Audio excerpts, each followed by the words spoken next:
Sebelum kita mulai belajar pada hari ini, mari kita membaca doa terlebih dahulu. Berdoa dimulai menurut kepercayaan Muslim. Berdoa. Oke anak-anak, sebelum belajar dimulai, ibu akan mengajar terlebih dahulu. Siapa hari ini yang sudah masuk? Naila Bu. Siapa? Naila. Oh Naila. Pada pembelajaran hari ini, materi yang akan kita pelajari tentang jenis seragam hias. Coba angkat tangannya siapa di sini yang bisa menggambar batik? Saya. Pinter. Oke, nanti kita gambar-gambar ya. Ya Bu. Nah, anak-anak, seragam hias adalah karya seni berupa motif atau pola yang digunakan untuk menghias suatu gambar atau suatu karya. Seragam hias sering ditemukan pada kain, batik, ukiran, rumah adat, serta senjata tradisional lainnya. Seragam hias sudah ada pada zaman dahulu dan menjadi bagian dari budaya masyarakat lainnya. Nah, setiap daerah tentunya memiliki ciri khas seragam hias yang berbeda-beda sesuai dengan budaya dan lingkungan daerahnya. Nah, tentunya seragam hias juga memiliki tujuan. Tujuan seragam hias yang pertama itu memperindah suatu benda, menunjukkan identitas budaya daerah, terus menambah nilai ekonomi karya seni. Terus sejarah singkat seragam hias, pada zaman dahulu manusia mulai membuat pola sederhana pada batu, goa, serta gerabah. Seiring perkembangan zaman, seragam hias juga menjadi lebih beragam dan digunakan pada pakaian adat, rumah adat, kerajinan tangan, dan senjata tradisional lainnya. Oke. Tentunya di sini ada jenis seragam hias. Apa aja sih jenis seragam hias? Nah, Bu, nggak kelihatan Bu.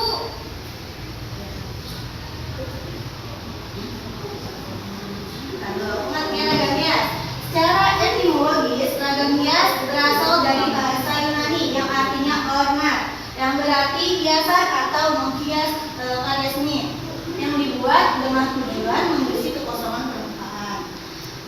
Terus tujuannya itu untuk memperindah hasil karya seni yang akan kita buat. Selain itu, pembuatan berbagai ragam hias didorong oleh kebutuhan masyarakat, baik bersifat praktis maupun berhubungan dengan kepercayaan atau agama. Apa aja jenis-jenis ragam hias? Yang pertama adalah ragam hias flora. Ragam hias flora adalah jenis ragam hias yang menggunakan tumbuh-tumbuhan, di mana suatu objek tersebut biasanya berbentuk daun, bunga, dan biasa kita lihat pada motif batik. Selanjutnya ada ragam hias fauna. Ragam hias fauna adalah ragam hias yang berdasarkan berbagai jenis binatang, misalnya burung, gajah, cicak, ikan, dan ayam. Dan biasanya motif animal ini bisa digabungkan dengan motif hias vegetal atau geometrik. Selanjutnya ada ragam hias geometris. Ragam hias geometris adalah ragam hias yang mengandung unsur garis, sudut bidang, dan ruang. Beberapa jenis juga tersebut dikombinasikan menghasilkan suatu ragam hias geometris juga. Terus selanjutnya ada ragam hias figuratif. Ragam hias figuratif adalah ragam hias yang meniru bentuk tubuh manusia. Contohnya, kita bisa melihat gambaran tersebut dalam karya 2 dimensi. Bentuknya seperti lukisan. Nah, kalau 3 dimensi itu yang kita lihat pada bentuk patung ataupun topeng.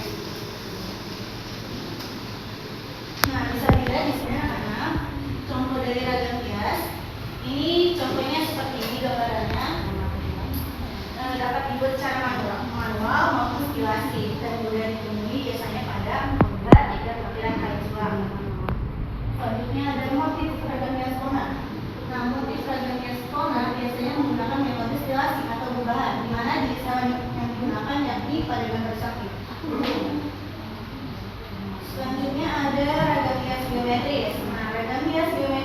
juga sebagai kakak pola ulang atau rinci bentuk yang dikembangkan bentuk titik, garis, ataupun lingkaran. Nah, selanjutnya ragam hias figuratif. Ragam hias figuratif sering disebut juga figur manusia. Bisa dilihat di sini dapat ditemui dalam lukisan atau gambar. Jadi kayak tadi. Nah, berikutnya jenis ragam hias memiliki beberapa teknik. Yang pertama ada teknik vista. Teknik vista adalah teknik di mana kita menggambar suatu pola atau suatu objek menggunakan garis. Selanjutnya ada teknik manual. Teknik manual adalah teknik di mana kita menggunakan beberapa teknik, antara lain ini ya arsiel, busol, pointless, akuarel, dan plasma. Nah, dari kelima teknik tersebut, manual memiliki gambaran yang berbeda-beda.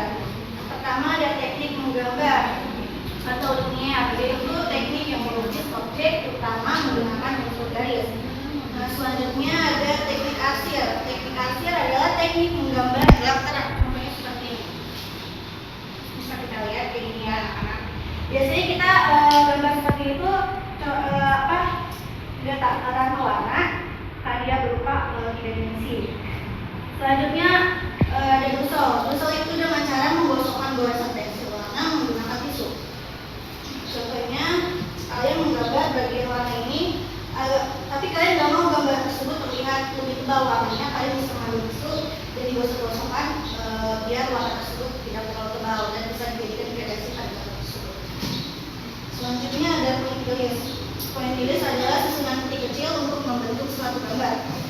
Contohnya seperti ini, di mana gambar tersebut menyertai bagian titik-titik agar menambah keindahan dan keselaraan pada gambar tersebut. Selanjutnya ada teknik akuarel. Teknik akuarel adalah teknik menggunakan cat air atau plakat. Nah, biasanya kita metode seperti itu tuh menggambar menggunakan kanva. Oke anak-anak, sekarang ibu mau tanya. Dari yang tadi ibu jelaskan, coba sebutkan 4 jenis utama motif ragam hias. Contoh siapa yang bisa? Apa yang mau tunjuk? Coba Rifa, apa aja jenis motif ragam hias? Flora, Ya terus? fauna, Terus?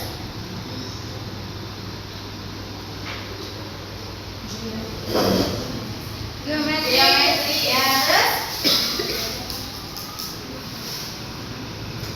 Dadah, oke ini hadiahnya. Ayo. Selanjutnya, ibu mau tanya lagi. Nah, kalau ragam hias geometris itu apa aja sih bentuknya? Coba Nabila. geometri bulat, Ya terus? kotak segede, Iya bisa. Sini maju.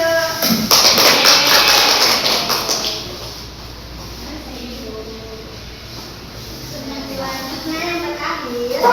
Nah, bentuk dari ragam hias figuratif itu biasanya apa? Puput. Apa? tahu Bu, Siapa yang bisa? orang, Ya, bukan juga. Yeay, kali.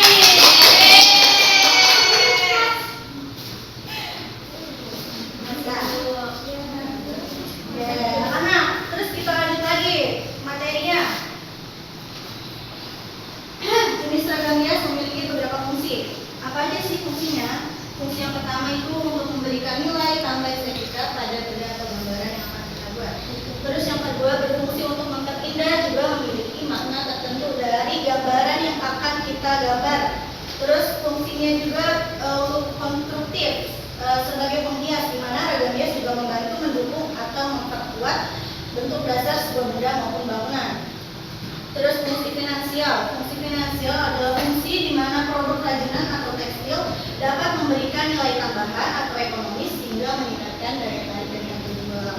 Yang terakhir ada fungsi identitas, di mana ciri khas dari karya tersebut ditampilkan dari suatu daerah, suku atau budaya tertentu yang menjadi kebanggaan budaya lokal.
Siap? Bisa?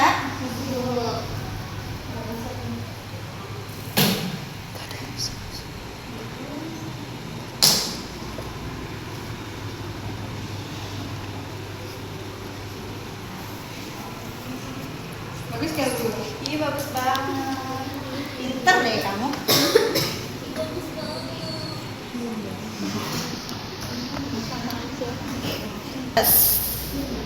Yang bagus gambarnya nanti Ibu kasih hadiah. Bu, Puput nggak mau gambar Bu. Gambarnya jelek. Bu, dikasih Bu. Kita aja yang Fadila. Iya Nggak mau, dia nggak mau. Nggak boleh kayak gitu, harus diajarin. Gimana anak-anak? Selesai? Belum Bu.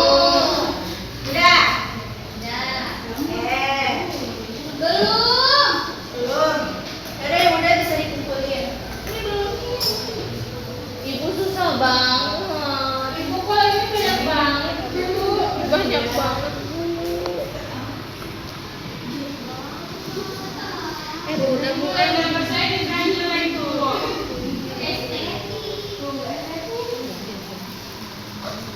Udah?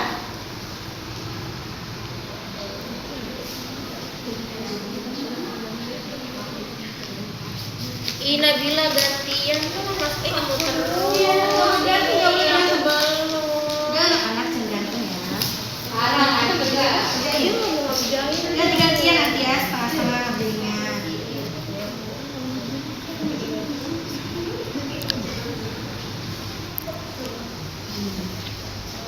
Udah, kumpulin. Ada lagi Bu.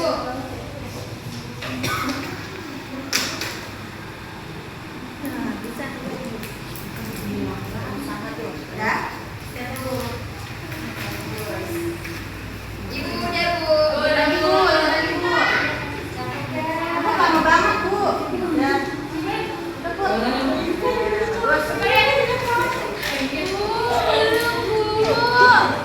Besok lagi ya. Bagus.